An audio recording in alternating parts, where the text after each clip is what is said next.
Hi everyone, so today I'm going to show you a bit around pivot tables and how to use them. On Blackboard is the Beginning University Survey on Student Engagement, the report, and a reminder that it is the 2017 data that you're currently looking at. So I'm going to be looking at Task F, and Task F is how prepared are you to do the following in your academic work at this university.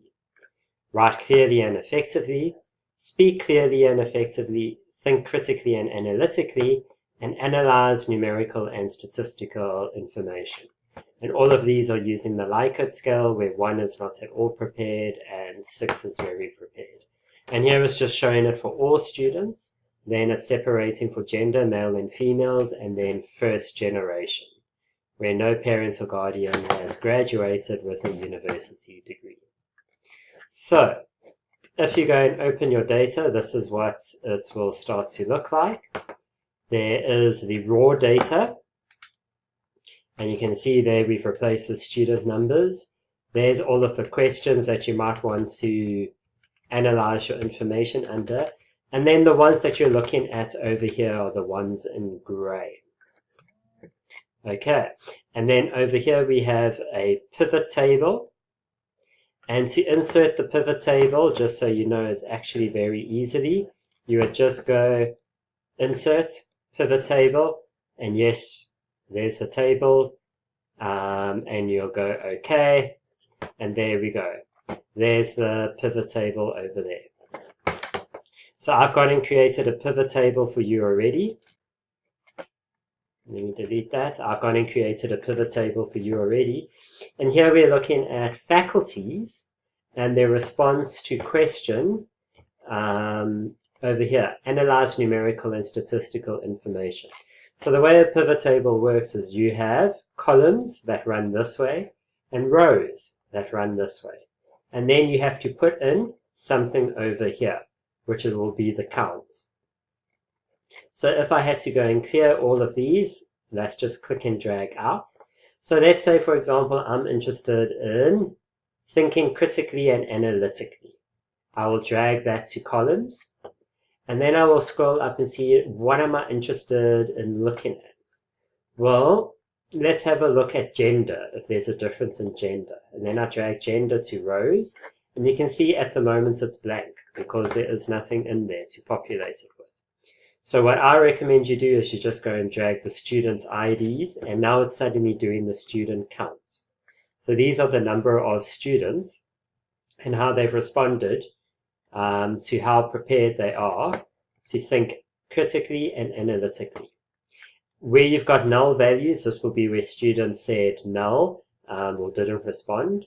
And to remove them, you'll just right-click, filter, and click Hide Selected Items. And you can see now it's gone. So this is now showing me the actual count. If I want to go and have a look at percentages, I can say, right, that shows a percentage of the row total. And there you can see it's now showing a percentage.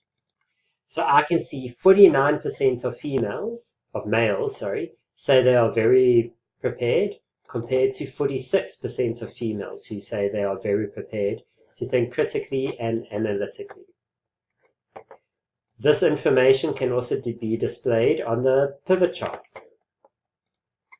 So this one is, if we go and have a look, let's think critically and analytically. So let's go and change our header to think critically and analytically. Okay, and you can see now, because over here, my pivot table, I've got percentages that's showing me percentages over here. I could go here and right click and say show values as no calculation, and now it's gone back to the actual numbers of students. And you can see this has changed. But I can see over just under 50%, and there you can see the difference between the females and males. And there's the colors overall. So, more males say they are prepared to think critically and analytically. Let's have a look at writing clearly and effectively and see if there's a difference. I just click and drag out, and I click and drag write clearly and analytically, write clearly and effectively. And here we can see it's quite interesting. More females are actually saying they're better prepared to write clearly and effectively, which is quite interesting.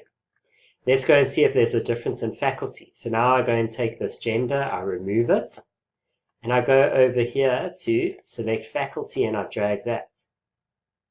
And you can see now it's got all of the different faculties, and these would have been the students that didn't respond.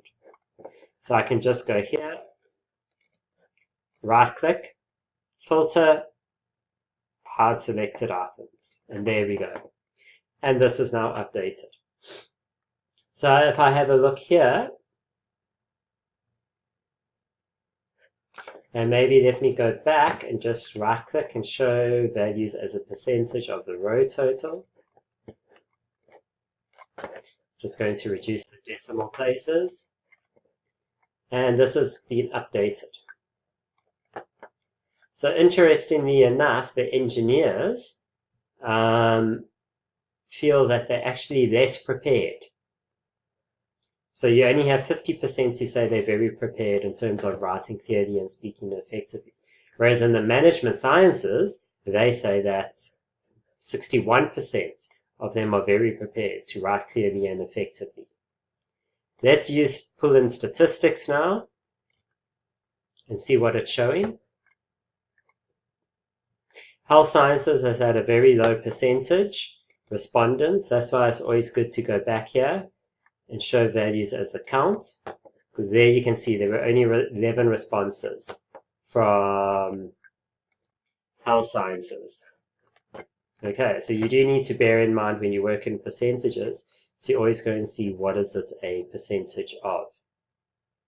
So maybe I'm going to say, right, I'm actually not interested in health sciences because there's not enough. That's not statistically significant. And let me go hide selected items. And now let me just show values again as a percentage of the row total and show it with no decimal places. And you can see now my graph's been updated. So you can see management sciences and accounting and informatics, their students say that they're actually very prepared to analyze numerical and statistical information compared to engineering and applied sciences, which actually tend to be your modules with that require mathematics. So this is what the math is showing, but now you need to think about, well, what is the real world? What is the real world implications? And remember here I said for your graphs, you'd have the math over there, and then here you have a summary of the key conclusions from the graph, and you reflect on the key findings here. So you don't spend your time explaining the graph, you spend your time summarizing and what are the key findings. Remember, quantitative reasoning has 3 aspects: math, critical thinking, and real world. So here we have the math, and this is where the critical thinking and the real world comes in. So base this now on you who've been at the university for 5 months already. What do you think about the students' expectations about how prepared they are compared to how prepared you are, or you were at the start of the semester?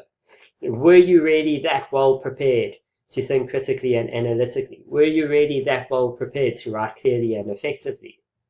So I would say no. So there's a huge disconnect between what students and how students think they are prepared, or how prepared they think they are, in comparison to reality. So what needs to be done to address that gap? How can we make students more realistic about how prepared they are for university life? And then what can be done to assist those students with the transition to university life? And that is where the reflection comes in. And that is where we need you to be talking about more than just the maths. You must be going down into what is the data saying, what is it based on your own experience, do you agree, disagree, why do you think the data is doing that, and showing that. And yeah, so what? So what needs to be done about it? You must always be able to answer the so what. So over here you can start looking at in terms of their first choice. So if we go back to the pivot table over here, You can see now it's gone and sorted it's an ascending order and it's all out of order. So let's go and take that null. I'm just going to say hide selected items. And I'm going to say this fifth choice and lower should actually come to the bottom. This fourth choice should actually come over there. So now you can see it sits in first, second, third, fourth, and fifth. Now it makes logical sense in terms of the order. Let's go and have a look at the pivot table. And you can see now first, second, third, fourth, fifth. So those who actually have DUT as their first choice think that they're more prepared to write critically and analytically compared to those who think they're to those who didn't have DUT as their first institution of choice. An example for this would be, engineering students where they might have wanted to have gone and studied at UKZN, couldn't get in at UKZN, and then came to DUT. So there would be their second choice. Another interesting to look at is your program of study. Sorry, always drag it to the axis over there. First choice, second choice, third choice. Let's go back to my pivot table, remove the null. First choice, second choice, third choice.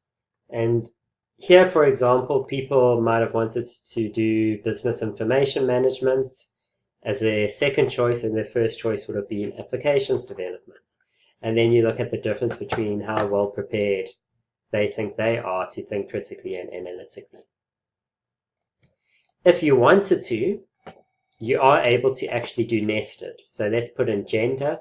And now I'm going to say, right, is there a difference between gender and the different races? And then I'll go and drag race in underneath that. Let me just go back to my pivot table and remove these, the null values. And now we have a look. So if we had a look at the table, you can see there's my female, and it's shown as percentages. And there's my male as to how prepared they are. And I could say, right, at the moment it's showing a percentage of the row total, which for me doesn't make much sense. I'm going to show values as a percentage of the parent row. And now it's gone and taken it as a percentage of male and female. Okay, so let's go in and have a look and see what the data is showing us. Right.